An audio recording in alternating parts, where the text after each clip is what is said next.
After much, much deliberation, we are finally in a brand new year, and here we are with hashtag the end of Arthur. We know we keep saying that, but we mean it, because these are the final 4 episodes of Elwood City Limits, and now everyone is all together at the same time. There's no paywall separating us. We are all experiencing this at the same time.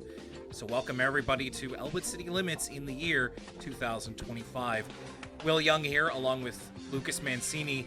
I mean, Lucas, so much feels like it's happened that it's practically impossible to, even start to catch up, it feels. New year, new us, Will, and by that I mean new year, the same us, just new season of Arthur. It's crazy. So is it 4 sets of 2 stories that's left, right? That's correct, yes. Okay, so this isn't, the penultimate episode of Arthur. That would have been wild. But it is hard to believe that there's only 4 left, and that we're barreling down the end of Arthur, the hashtag end of Arthur. It's a little bit melancholy. I'm excited. I don't know what the future holds. I don't know what I'm going to do with myself. So I think it's best to just soak up this moment in this new year, 2025, with 2 new episodes of Arthur. It's going to be brand new for everybody, and that includes us. So, I mean, if you're not sure how to act, neither are we. We're just going to keep doing what we have normally been doing, and let me tell you, we've got quite a few things to get out of the way before we get into Arthur, so let's not waste any time.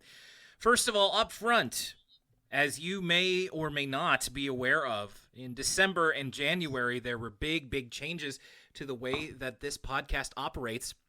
And as I mentioned up top, no more paywall because we don't have a Patreon anymore. Or I should say we do have a Patreon, but you don't have to pay for it. The big changes were all laid out in an announcement that we put up in December. Now that's on the free feed, and that is also on patreon.com/Elwood City Limits. In short, the Patreon is free. All you have to do is go to patreon.com/Elwood City Limits, become a free member, and then you get access to all of our audio content, video content, text content that has been there for several years now. And I must say, if you are a paying member of the Patreon, please make sure to cancel your payment pledge. We don't want anybody paying for Elwood City Limits anymore. And you can, again, refer back to the full update for everything about that. So the Patreon is free. If you are currently paying for it, please don't. And that's just in case, hey, maybe you forgot that you were a paying member of Elwood City Limits. You don't have to be anymore. All you have to do is cancel your payment and then sign up as a free member, and you get access to everything. Speaking of access to everything, our Discord is now open as well. If you go to our link tree, which is on all of our social medias as well as our website, you can join the Elwood City Limits Discord, again, for free. We've had a few new people join us in the last week or so since it's been up. And yeah, it's going to be really fun to see what kind of activity we can get in on there.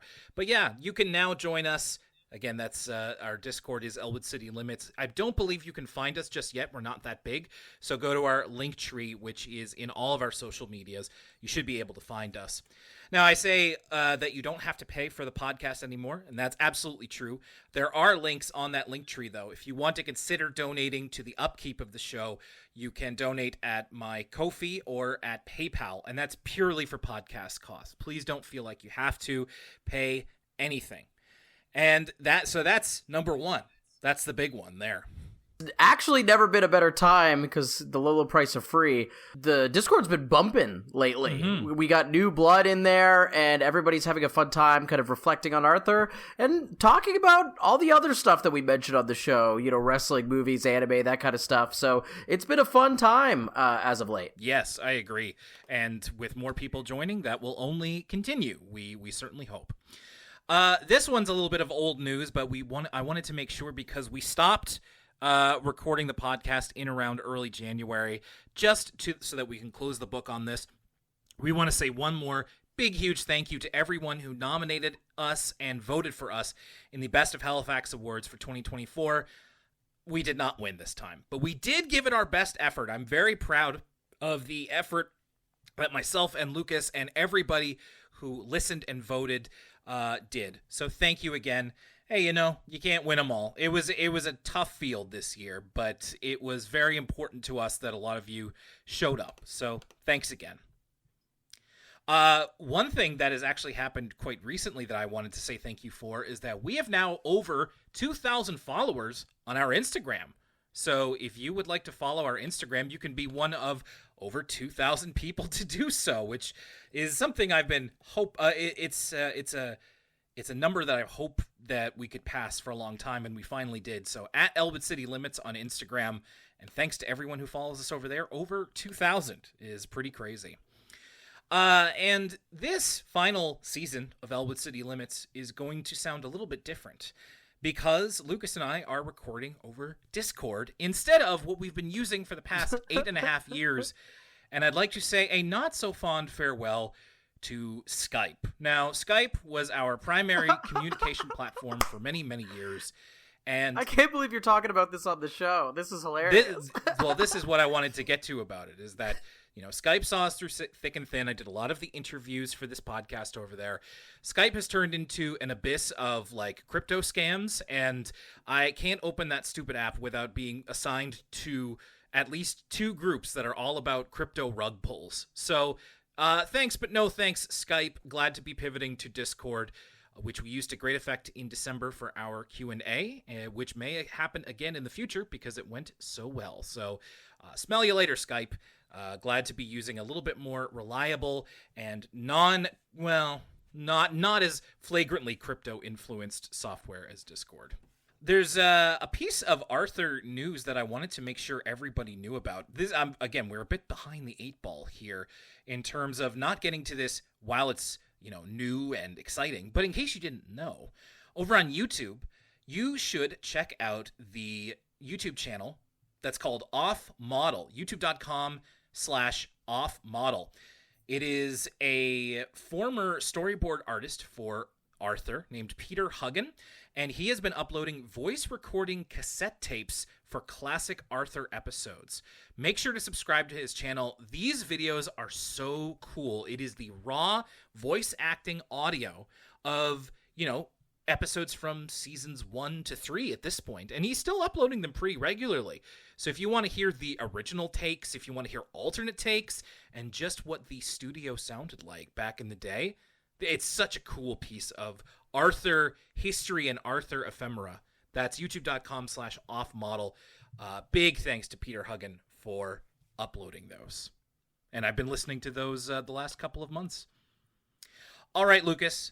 Now it's time for something that is a little bit more directly related to us. Let's open the emails. ElwoodCityLimits@gmail.com. Remember, you don't have much time left. We only have a couple of episodes, so make sure if there's any burning email questions that you've been wanting to ask, to do so very, very soon. Let's start with Emily. Hello, Will, Lucas, and Mike. I don't usually send in emails, though I do watch new episodes of the podcast regularly. With your podcast coming to a fast close, I wanted to send one more email to share my appreciation for the show before it ended. I've loved watching your show as it's kept me company while drawing and helped keep the entire Arthur fandom feel more connected in their love of the show. Thank you for all the amazing years you've put into this, for your contributions to the Arthur community, your dedication to finishing all of Arthur, and for helping me get into watching podcasts as a medium. Since the podcast is winding down, I figured I'd ask a few questions. First, if you had to pick one, what would you and Lucas say is your favorite episode or memory from the podcast over the years? I mean, Lucas, easy question there, right? Well, episode of the podcast is not necessarily easy. Episode of Arthur, I know we were going to be talking about this maybe on one of the later episodes of ECL, but I don't know. What would your favorite episode of the podcast be, Will? I don't know what you're referring to. No, I just mean we have almost 250 episodes, so I'm being sarcastic. I see. Went over my head. No, yeah, it's hard to pick a singular moment. I really have liked one of my favorite things actually in terms of episode of the podcast, not episode of Arthur, has been recording the commentaries with each other. Yeah. I always thought it was fun because we usually kind of gotten to the same place in real life to do those, and they have a different energy and vibe than the regular Arthur episodes. We can kind of let our hair down. There's no research.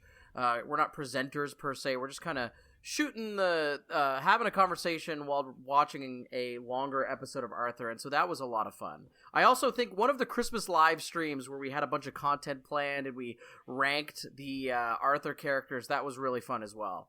Yeah, you're right. A lot of and of course, interviewing everybody we've interviewed who's actually worked on Arthur. Those are that's probably the kind of high point of the show. You know, getting to interview storyboard artists and voices of DW and Bruce Dinsmore. Those are incredible memories. I mean, you're right on the money, Lucas. I totally agree. A lot of the ones where we get to kind of be together in the same room have always been great. That's why I really treasure the earlier episodes, especially when we were talking about the episodes of Arthur that meant a lot to us as kids. The one I always remember as just being especially really fun was the first Tough Customers episode. I distinctly remember us having a very giddy energy for that one, and it really comes across in that episode. So I think that's probably my vote for favorite Elwood City Limits episode. But again, there's so many of them.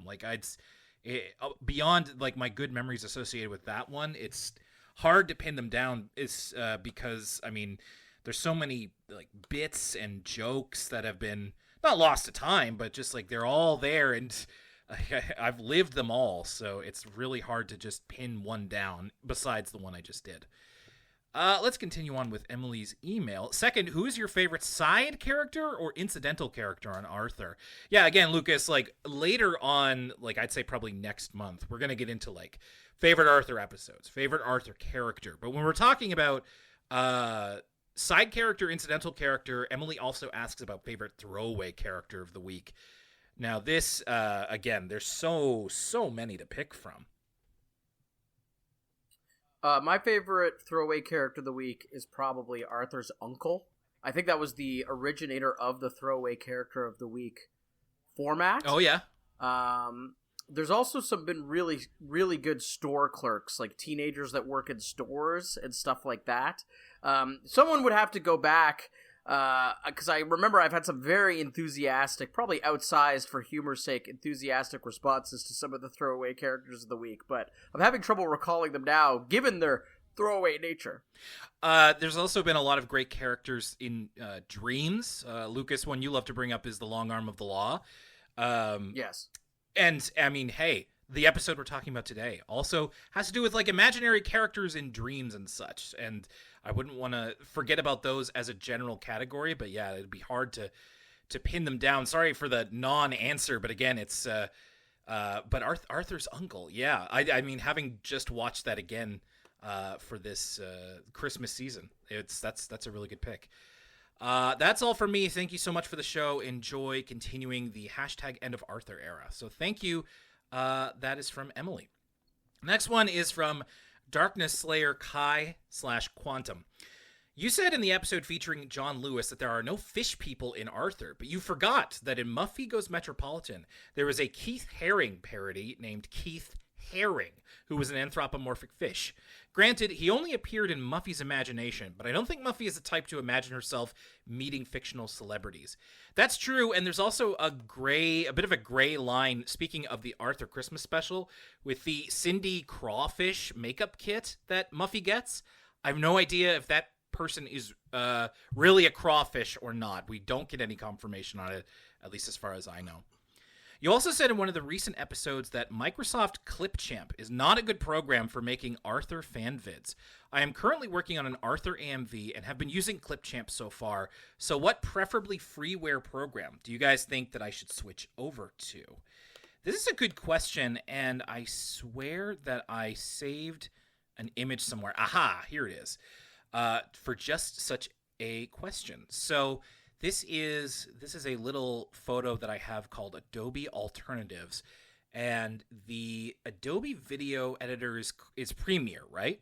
Yes, Adobe Premiere is the video editor in the Adobe suite. Okay, so just to give you some ideas, I haven't tested any of these, but some free ones that you can try are Kden Live, Shotcut, Olive Video Editor, and OpenShot. This picture also says that DaVinci Resolve is freemium, and a friend of mine uses DaVinci Resolve. So, yeah, if you're looking DaVinci is the one I'd be familiar with as well. There you go. Clipchamp, I mean, gets the job done, but as I've said before, it's like you have to pay to save your work, which is really, really stupid. So good luck with that Arthur AMV. I'll be interested in seeing that.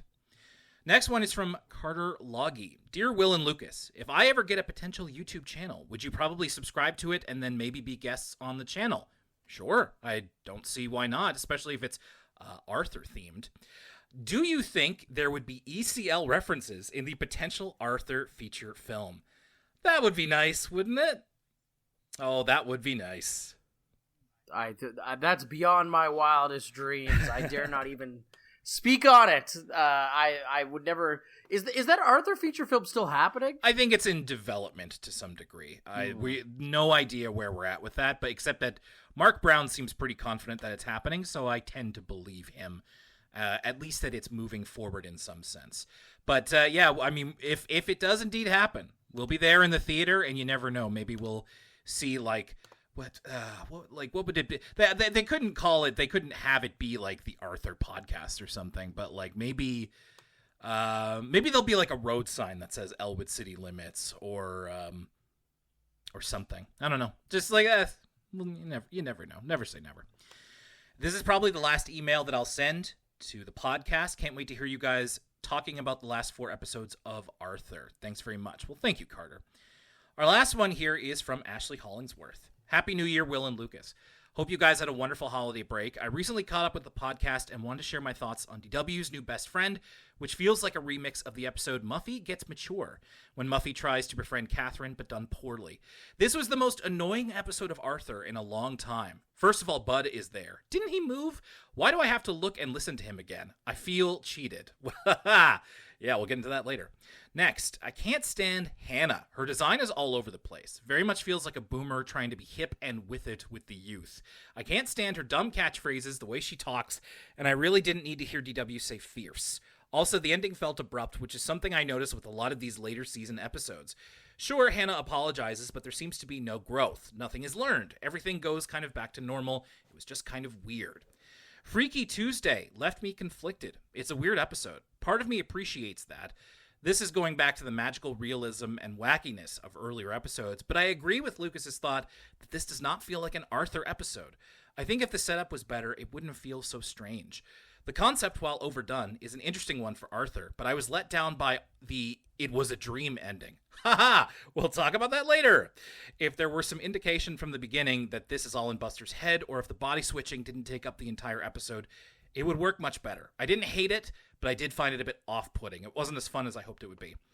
It feels unreal that we're so close to the end of Arthur. It's like reliving through Arthur's episodic end all over again. Even though I stopped watching Arthur by the show's end, it was comforting to know it was still going. I loved that new generations were being introduced to this show I loved so much as a kid. So of course, I was sad when the show ended, but it was inevitable. Though I knew the end was coming, I'll still be sad to see the podcast go. I loved listening to your thoughts on everything Arthur and beyond. You guys were always the bright spot during my toughest days, and you made me feel a little less weird about being a 30-something Arthur fan. As I've said before, I'm happy this show has touched so many people. Rewatching the entire series made me remember how much fun it is and why I still love it. It's funny, full of heart, has good morals, and is surprisingly relatable. Most importantly, it makes you feel good. It's so lighthearted and kind of chill. Whenever I'm having a tough day, I'll still love throwing on some old episodes to hang out with Arthur and the gang. Of course, it makes me nostalgic for the simpler days where I would come home after school and watch it back to back on PBS. So again, thank you, Will and Lucas, for all the laughs, the good times, and thought-provoking conversations. You guys did an excellent job with not only the show, but in fostering a welcoming Arthur community. You brought together so many Arthur fans, you made us a part of the conversation. I hope the community continues to thrive and grow once the podcast wraps up. I wish you both the best in whatever comes next. Hope this isn't the last we hear from you guys. Would love to see any other projects you may be working on, but if it is, it's been a blast. Thank you for everything. That's from Ashley. I imagine we'll be getting a few more of those in the next couple of episodes, but thanks, everybody. ElwoodCityLimits@gmail.com. Time's running out if you have any correspondence left to give for us.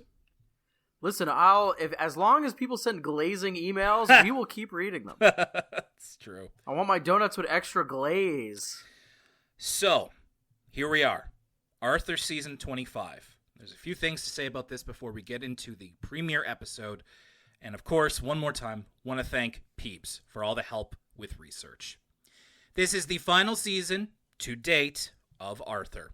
It aired on February 21st, 2022, over 2 hours at the end of the series marathon on PBS Kids. So these newer seasons, Lucas, we went from they're taking place over like the course of a month to a week, and then this one dropped all the episodes in one day. That's wow. We're in the binge watching era, basically. You know, it's a sign of the times, because this is kind of how TV shows drop. Now, it's weird that these episodes dropped in one day, given that was Arthur streaming? Like, why? How would they all drop in one day? Do they air them all in one day? So it was part of PBS Kids was airing like an Arthur series marathon, so they just put in the season 25 episodes at the end of the marathon, so all within a 2-hour period. That's wow. Your cup runneth over. It really shows kind of the difference in how TV is digested in the modern era. I mean, it's not like these streaming shows where you kind of binge watch it, but that's a novel concept to be like, we're going to air an Arthur marathon and then we're going to air all the new episodes. Yeah, and it just seems like in the last couple of seasons they can't get them out fast enough. Like, you know, they've just shortened the release window to the point where it's just like in one day and there it is. Where were we when this was happening? I looked it up. We were on Elwood City Limits episode 164. So we were on Arthur season 13 about halfway through the show. And by my calculation, we had just done a live stream. I don't know if it was our first live stream back in 2022, February 2022, but it was probably, if it wasn't the first one, it was one of the earlier ones. So the one other thing to say about this being the end of the show is that for a couple of years, by February 2022, there had been several hints that season 25 would be the last one. For example, Bruce Dinsmore sent out a tweet that he had gone to his last Arthur recording session.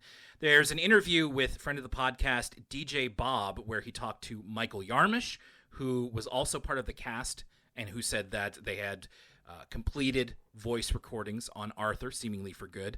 And there were also leaks of the remaining episode titles, one of which is, of course, All Grown Up.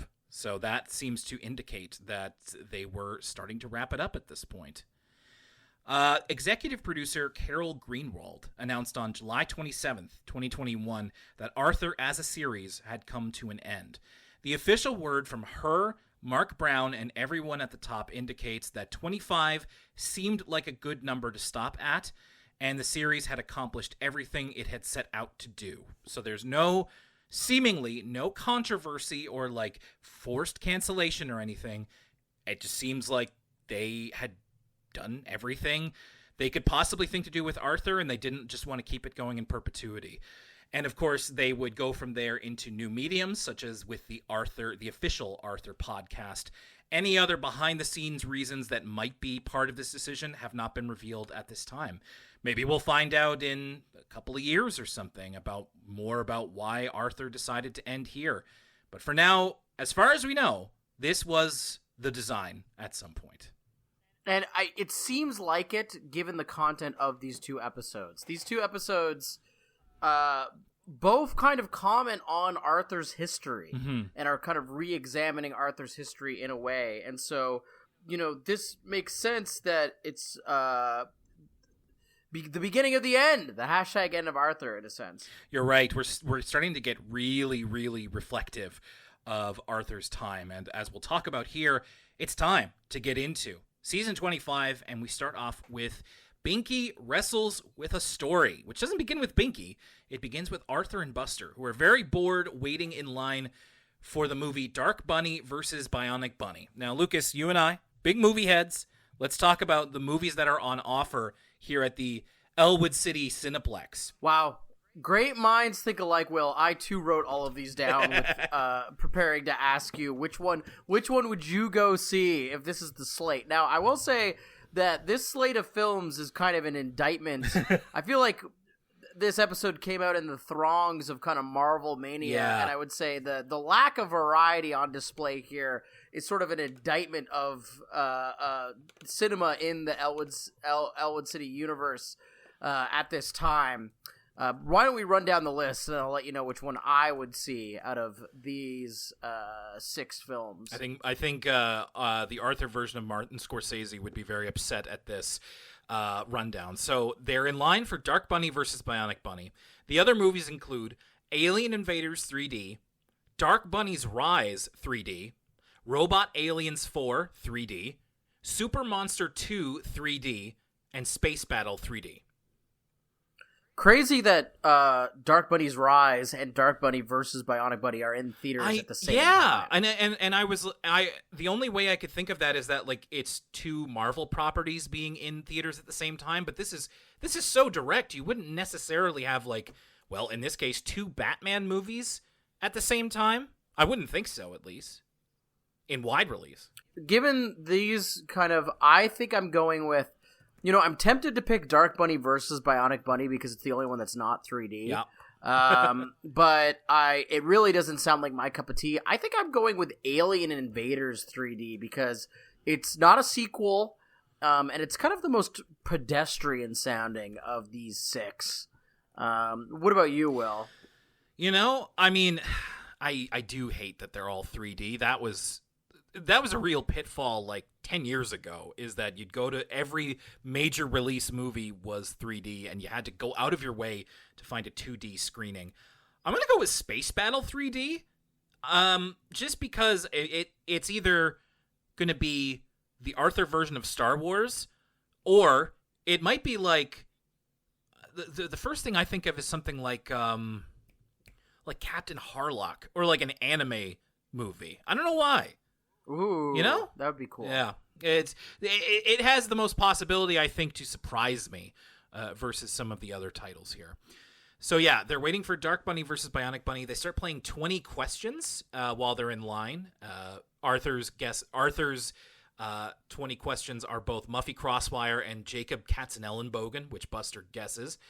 Binky happens along as they're stuck in line, and he offers to play them the episode that we're going to watch to beat their boredom. He also does the, this is a Simpsons joke where he literally says, Bionic Bunny wins. So he just spoils the whole thing. I was expecting everybody in line to start groaning. This is kind of a passé thing these days, right? When was the last time you waited in line for a new release? I remember those Hobbit movies, like the first one of those Hobbit movies, my buddies waited in line for that one. But I can't remember the last time waiting in line for like a big midnight release. Maybe The Force Awakens or something?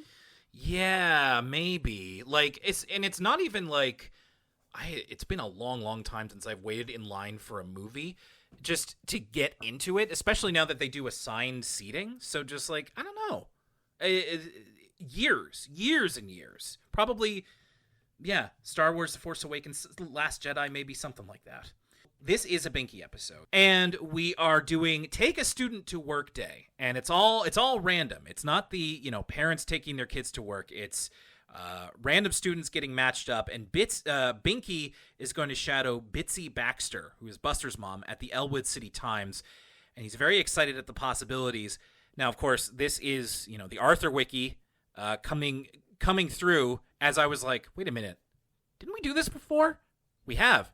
Francine has shadowed Bitsy before in the episode Citizen Frensky, all the way back in season 6, which was the debut of the Frensky Star. And we kind of get a reference to that in that Francine is the one who thinks that this appointment is wasted on Binky. And that's, goes back to her earlier experience. Yeah, seeming to suggest that we have done this before and now it's Binky's turn to shadow Bitsy at the job. I will say, as Binky walks up to the newspaper offices, my dude's looking fresh to death in this suit. This is a hell of a fit.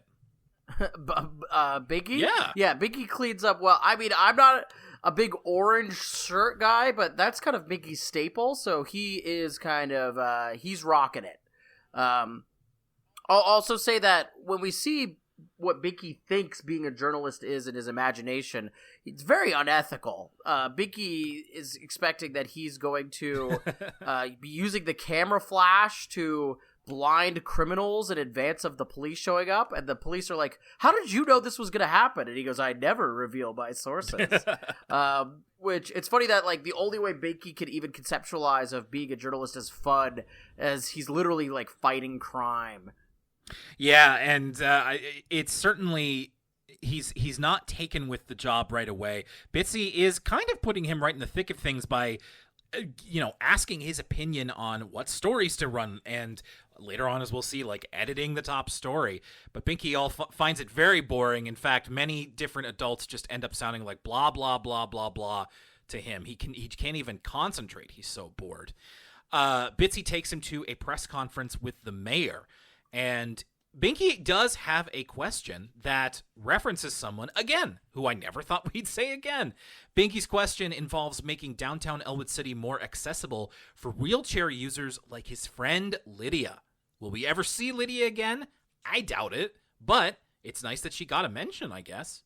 Bitsy is here, so is Harry Mills, who Binky befriends at the sports desk, and we find out a couple of more of Elwood City's minor league baseball teams to go along with the Grebes. So there's the Greenville Goshawks and the Edgewood Egrets. We're not this isn't just like Blue Jays and Cardinals territory. We're really getting obscure for some of these birds. There's only so many birds that aren't actually already baseball mascots. So yeah, they have to get adventurous. That's very true. So Harry's whole thing is that he, looks after Binky for a little while. And his advice is that he encourages Binky to try to find the excitement in everything because work is not always interesting. And this is a harsh lesson to impart upon a 9-year-old that, like, hey, man, sometimes work sucks and you have to just kind of, like, make your own fun. It's like... I thought this was and maybe I don't want to cannibalize too much of my final thoughts, but I thought this was a classic bit of Arthur writing where I was like, wow, this is such a positive kind of thing to impart on, like, kids watching this show, because so often, your perception of work as a child is like race car driver, fireman, astronaut.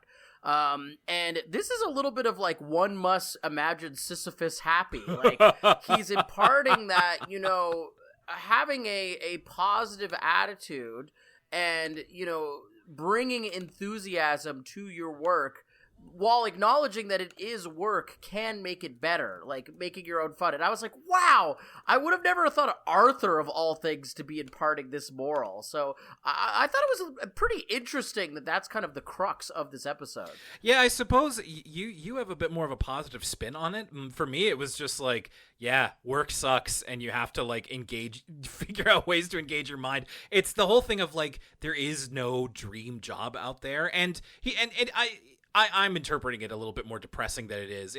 Harry does basically say, like, even the best jobs have boring parts to them, which is very true. Which is true. Yeah. Which is absolutely true. So you have to learn how to make your own fun. So yeah, okay, maybe I'm just being a little bit of a crank. I'm just a notorious work hater. So that's where I'm coming at it from. So this leads to Binky gets the opportunity to help Bitsy edit the lead story to be more interesting. It's a story about budget cuts in the municipal government. See, even I was like, blah, blah, blah, blah. So, and Binky, his way of making that more interesting, because to a kid, and even to an adult as a writer myself, editing is not exactly a glamorous or exciting job. But how does he make it more interesting? Binky and I, very, very similar in this episode. How do you make writing more interesting? Something, professional wrestling. Binky imagines a professional wrestling match between the red editing pen and the sentence that he and Bitsy are editing, which I thought this whole sequence was very charming. It is it's an anthropomorphized red pen with Bitsy's voice, and the sentence is like a giant hulking bunny that's just covered in different words, and they go through different wrestling holds. You got a full Nelson in here. I believe the red pen wins with the double stomp off the top rope, like low key. I thought this was a cute way to kind of think about this. And Binky is doing the commentary as the red pen tries to pin or submit the sentence. I will also note here, so the animation throughout this, of course, is the typical one that we have been talking about, the Toon Boom harmony sort of thing. Hey, this is a great time to check out our Patreon exclusive podcast with Cookerzilla, where we talk about Arthur's animation in depth. I must say, because of the fact that it is naturally fitted for this animation style, Red Pen is the best animated character on the show. I never thought about that, but it's true that this imagination sequence like really stood out to me. And I was particularly thinking about you, Will, because I thought, you kind of, you're always been someone who's been writing, whether in a professional or a personal capacity to me. And so I was like, wow, this is like perfect for Will, the idea of like editing being personified by professional wrestling. Yes, as a struggle. And it's an interesting way to think about it. It's not necessarily how I do, but I mean, hey, it's writing and wrestling. This literally can't be more about me. It's one of those things where it's like, this is not a direct Elwood City Limits reference, but might it be indirect? They got it pretty close. I gotta say. So in this, of course, the red pen beats the sentence. And this actually leads us to the end of the episode where Binky, his edit made the front page edition of the Elwood City Times, where he took a boring sentence to start off the article, and then he and Bitsy edited it and made it interesting to even people Binky's age. And that's the excitement that he was able to create at his job opportunity. Speaking of journalism, and now, a word from us kids. And now, a word from us kids. This is Darius and his third grade class. They're all writing personal narratives about a small moment in their lives, including writing a lead. These kids in third grade are learning, like, journalistic writing. Lucas, you and I, we didn't talk about this sort of thing until college, and some of these kids pick up journalistic writing better than college students that I've seen. Not just journalistic, but in compelling leads in terms of getting a reader to be engaged with your material from the jump, right? So the example that they really spend time on is this one little girl who says, I was in the amusement park and my tooth fell out, and then she changed it to, I was excited at the amusement park, and then my tooth felt funny. And the way she describes, she goes, is because I'm excited. It reminded me of the Shaq tweet where he goes, that's me yelling. Yeah. That's really good. Yeah, I mean, these kids, they talk about all the different types of, like a narrative lead. And like, it's funny because I was recently captioning a journalism class last semester, and so some of this was quite familiar to me, and a couple of these kids had the journalistic concepts down better than like people our age, so good on them for that. And now, back to Arthur. All will be revealed. Lucas, I didn't realize what all was until we really got into the matter of this, and dude, if we're ending off Arthur, it's not giving us up without a fight, because as soon as this story began to unravel, I was like, oh no, I'm so sorry that Lucas has to go through this. Yeah, all will be revealed. This is this might be the most retconning episode of Arthur of all time. And this is what I was really talking about when we're talking about, I could tell that they knew that this was going to be the last season, because this is the opportunity to re-examine and revisit one of the most iconic Arthur episodes of all time. Right. And one of the things about Arthur, even beyond the episode that people remember, is DW and the snowball. And who better to take us through this reevaluation of Arthur's history than Bud? Bud's still here. Damn it. I thought we were done. Damn. Yeah, it's funny because when I saw the start of this episode and I was like, wow, we're returning to the snowball. This is what this episode's about. We're really hearkening back to the glory days of Arthur. they couldn't have picked a worse character to basically be our through line through this trip down memory lane. And it's funny because there's a lot to enjoy in this episode, but it's hard because it's always through Bud's eyes and with Bud as your kind of guide through this like journey to the past. Because it's got a lot of things I like about Arthur episodes. It's kind of a long dream sequence, that sort of thing. But we have to spend it all with Bud, and to make it even worse, it's not just Bud; it's Rapti as well. It might be even worse than Bud, as far as I'm concerned. I felt so bad for you. Lucas has mentioned many times, and so have we, that neither of us are fans of Bud and Rapti, and it's the dynamic duo here one more time before it's all said and done.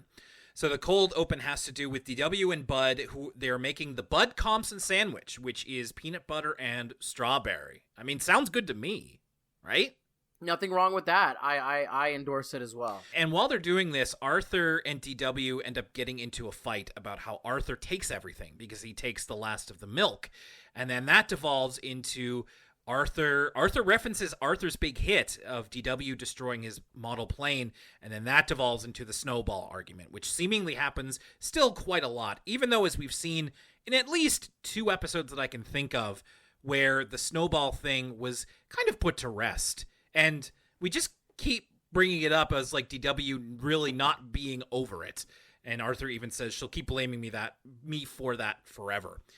So Bud and, of course, his imaginary friend, the raptor, is he a T-Rex? He's a T-Rex named Rapti, resolve to find out the solution to the snowball mystery so that Arthur and DW can stop fighting about it. So this starts with Rapti using some kind of like hypnosis element thing, like one of those pendulums. That's what I'm thinking of. To take Bud to Fantasity. Fantasity? I wrote it down. Fantasity?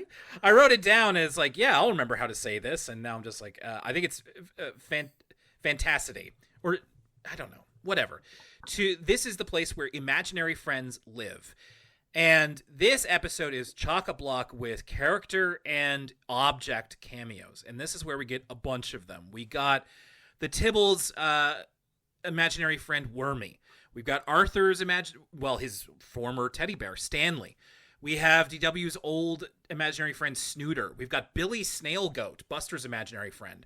We've got Maxine, who is the imaginary friend of WD, if you remember WD. We even have a cameo from Ghost Doe, which isn't even an imaginary friend. It's from Buster Baxter Cat Saver. That's one of the enemies that Buster is pitted against in his edutainment show. As you said, Lucas, we're pulling deep into the reference catalog for this one. And it's just a shame because this sounds like a lot of fun. Like if you're listening at home, you're like, wow, this sounds like a blast, like a look down memory lane through all these great kind of fantastical imaginary characters from Arthur's history. Unfortunately, though, you have to deal with Bud and Rapti the whole time, kind of being the peanut gallery and giving their 2 cents on all this invaluable Arthur history. So we've talked about Bud quite a bit and why we're not a fan of them. Lucas, can you just remind everyone like what it is about Rapti that really kind of sets your teeth on edge here? Because this is the most that we've heard him talk in the entire show. Well, okay, so you can apply this to both Bud and Rapti. The classic, if you remember the Red Letter Media Star Wars Episode 1 review, where they were talking about the difference between Han Solo and the difference between Queen Amidala. And the big thing was, describe Queen Amidala without describing, what she looks like. Right. And when you describe Han Solo, you could say he's puckish, he's bold, he's a rogue, he's quippy, he's funny, he's impulsive. And then, Queen Amidala, she's stoic. And that's basically all you could say about her. And then if you apply the same logic to Bud and Rapti, what is there to say? Bud is unintelligent. He has a accent. That is basically the only 2 character traits I could really attribute to Bud. Rapti even less. And what makes Rapti even worse is, Nadine, classic imaginary friend. And in fact, in this episode, we see a cavalcade of classic imaginary friends. Rapti looks like a lazy, he's a ripoff of Reptar from Rugrats. he doesn't even look like he fits in Arthur, and to make matters worse, he's essentially a non-character. There's not one thing I could say about him or his personality. So they both end up being a waste of space. Like, think about how magical this episode would have been with even DW or lesser characters. Put the Tibbles in here, or Emily or someone. It's already a better episode, but alas. So while they're here, they try to talk to Nadine about it, who is a little bit evasive, and they note that that's a little suspicious.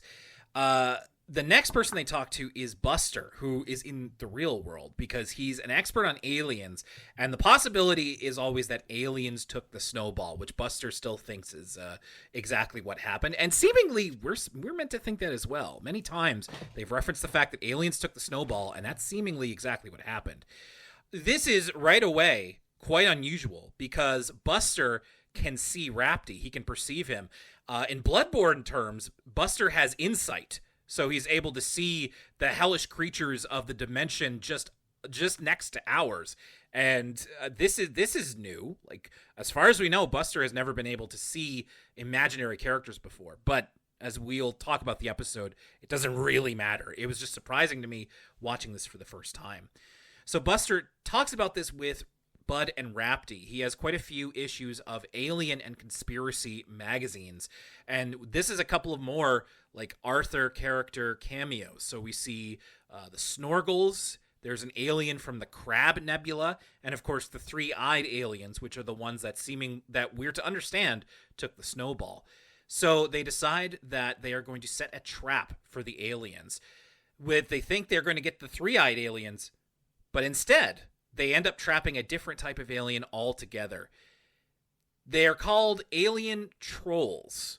The way I can describe them is that they are Binky, except he has two heads and he's green and he's wearing like wizard robes. Yeah, has this shown up in a previous episode of Arthur? I don't think so. It kind of reminded me. Remember when Binky is the ghost of? Yeah, is he the ghost of Meal's past? Yeah, of Lunch's future or something. The ghost of Lunch's future. I thought this might be a reference to that, but it's not quite the same visage. Yeah, no, it's different because like that Binky had like a black robe and like was engulfed in flame, and it was like a Christmas Carol thing. This is slightly different, and the fact that there's two of them, and the like one talks with a bit of a higher voice, one talks with a bit of a lower voice. So these alien trolls have been observing Elwood City for 20 years, and they are the ones who took DW's snowball for their ever-growing collection of Elwood City-related things. Now that they're caught, the aliens agree to give back the snowball in exchange for everything in Buster's cabinet of curiosities, his food cabinet. I did like, there's a part where the aliens point out that in the picture of the three-eyed aliens taking the snowball, there's like an animation inconsistency, because they say that like it's like the door to the backyard is in the kitchen when we know it's actually in the den or whatever it is. So it's like, eagle-eyed Arthur fans probably saw that first. So yeah, this is really, really strange. This is kind of coming out of nowhere. So the aliens take Buster, Bud, and Rapti to the planet Tabuni, which is filled with visual references to past Arthur episodes, because it's just filled with crap all from Elwood City. So you've got... My arm was getting worn out from doing the Leo point and all this stuff.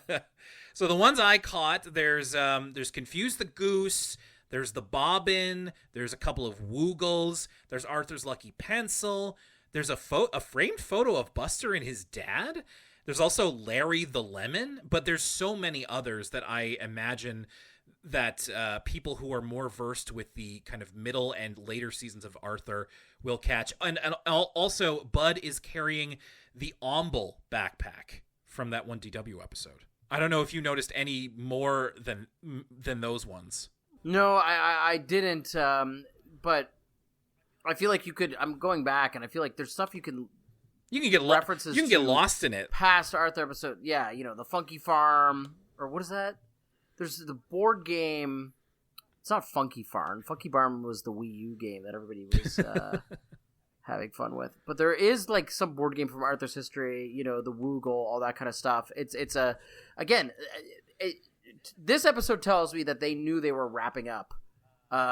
Because there's so many references to early Arthur. I also want to commend, so this fortress that they go to, that's sort of the museum, I believe they even call it the museum. I really like the design of this. This is like something out of the Dune movie. It was a cool location for them to see all these relics from Arthur history. Yeah, it's a bit shadowy and spotlit. It's you wouldn't necessarily expect it. And of course, the snowball is meant to be like the central spotlit item, but they realize that it's been stolen and replaced with a croquet ball. And this Bud and Rapti use their detective skills here, because who was playing croquet when her character was introduced? That would be Nadine. So they return to Fantasy to speak to Nadine, who reveals that it was actually her who has had possession of the snowball this whole time. So the story goes that aliens did appear to take the snowball away, but Nadine reversed time and then replaced the snowball with a white croquet ball, and then she has had the snowball this whole time for safekeeping, and she's held onto it ever since. And Bud and Rapti convince her that in order to help DW and Arthur finally stop arguing, then she has to put the snowball back in the freezer. So she agrees to do this, but Lucas, wouldn't you know it, Bud wakes up from his dream. It was all just a dream. Or was it? Bud wakes up from his dream. He and Buster meet up the next day as they're going to Arthur's place. And then as they're outside, DW finds the snowball back in the freezer. So it seems that maybe not everything was a dream. This essentially retcons, was it actually the aliens or not? And they make it, it's a part of me likes this because it's like it harkens to the magical realism of the original episode. It's not really left clear if it really was the aliens or this is all just in everyone's crazy imagination. But this is kind of leaving the door open. Was it Nadine all along? But it also directly contradicts what we saw in that earlier episode, which we saw that it was the aliens. So I don't know how I feel about this. I like that they kind of, it being all a dream is a cliche, but I like that they totally didn't throw away their history, because I really do like the way that original episode ends. Yeah, me too. I don't know. I'm still kind of thinking about it. All right, that's the premiere of season 25 of Arthur. Lucas, let's roll it back. Binky Wrestles with a Story. How did this one strike you? This was a lot of fun. I thought this was a good way to start off the season, Binky episode. I touched on this earlier. I thought the message of this episode was a typical kind of Arthur nuanced message, punching above its weight, definitely punching above its age group in terms of, you have to find the joy in the menial sometimes when it comes to your professional lifestyle, and especially being applied to writing from a journalistic perspective. If you're excited about what you're writing, your audience will be excited about what you're writing, and this is kind of communicated in a fun way, and it's just a strange kind of moral to impart on young children, but it resonated with me. And I was happy to go on this journey with Binky, of all people, of course. I'm a bit lower on it than you are, but I appreciate the positive spin that you took in kind of interpreting this episode. For me, it was, as I said, I kind of started off on a little bit more of a negative bend, I suppose I would say, or maybe just, a bit more adult and jaded. So I had a hard time getting past the fact that this is another remix episode in terms of remixing Citizen Frensky, especially there are some parts that are really, really similar to it. Now, it does differ in key ways, which I was happy for, but I was kind of hoping that in this last season, with 4 episodes left, 8 stories left, we could get some more original ideas in here. But as it is, they customized it to Binky fairly well. I liked the wrestling sequence. I thought that was a lot of fun. And yeah, Lucas, the more that you specifically talk about it, the more I kind of like the message that this was imparting. It also kind of felt like it ended a bit abruptly. So, yeah, I'm a bit more in the middle on it, but I can appreciate the positive aspects of it that you're talking up here, and I'm glad that it worked a lot more for you. All will be revealed. Well, hey, man, I was asking for an original episode, and this is certainly original in a sense, even though it is using a lot of old Arthur elements. But yeah, I mean, I don't think we were ever destined to really love a Bud and Rapti episode. It would have been nice if we did. But, and I will speak for myself here in terms of, there was a point when I was watching this, and it was probably when they were like in the in the imaginary friend world, or like when they were wrapping up the mystery or something, and I was just kind of like, man, what am I doing here? Like it really hit me of like, this is a show for children. Why am I watching this? And not to be super negative about it, I thought that the references to Arthur, very much appreciated, always are, especially like the deep cuts. They've got some really real Arthur heads in that writer's room, especially people who have been with the show for a very, very long time, since the very beginning. So I do appreciate that. It was just, the whole relitigating the snowball thing, it feels like when a new Simpsons episode references an old beloved Simpsons episode, and it's just like, don't do that. Like, just do your own stuff. Don't try and relitigate this again, or make it so that it was actually Nadine the whole time, or that DW gets the snowball back, which is kind of not the point of all the times it's been here before. I don't know. I really am still not sure how to feel about this one. There's parts of it I appreciate. There's parts of it that really made me roll my eyes and question what I was doing. So, also in the middle, I suppose, more towards the negative. Lucas, how did this one make you feel? I'm of two minds, because I wonder, without the nostalgia, what is this episode? And it's not much, right?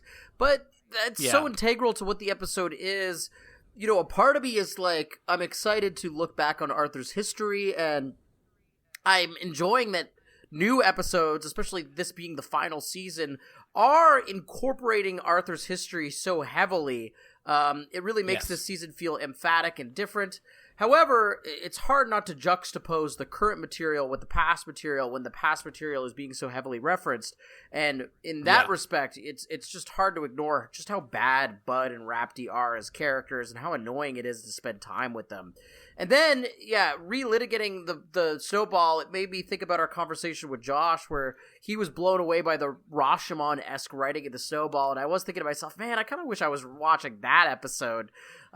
So fun to see all these references, and it's nice to see that Arthur is kind of re-examining itself and making this season feel like something different than the seasons prior. That being said, it's hard to spend time with Bud and Rapti. This might be the most palatable Bud and Rapti episode of all time, but it would have been so much of a better episode if it was one of those other classic characters. Yeah, I agree. And it really is another episode that made me realize just how little time we've got left. And so I'm just here being like, all right, like, let's not waste this. Let's not go back to characters we don't like. Of course, it's hard to communicate that exactly now. We're getting what we're getting. But so a bit of a weird way to start this, but weird in the way that Arthur always has been. And we've still got a few episodes left, and we're still gonna take everything as it's given to us. And it now just feels weird to be doing this episode without like plugs toward the Patreon or patron shout outs. But of course, we can still plug it. Patreon.com/Elwood City Limits. Look it all up for free. Have fun listening to our old episodes and watching videos and stuff like that. Remember, sign up as a free member. If you're signed up as a paid member, please, feel free to leave and sign up as a free member, please and thank you. We don't want to have to. We don't want to accidentally charge you for anything. But yeah, that's it for this episode of Elwood City Limits. Lucas, after a month away, it feels so good to be back, even though it means that we won't be back that many more times. We'll be discussing later on in this month exactly what that's going to look like. But for right now, we've got plenty. Well, I say plenty, but we've got a few Arthur episodes left.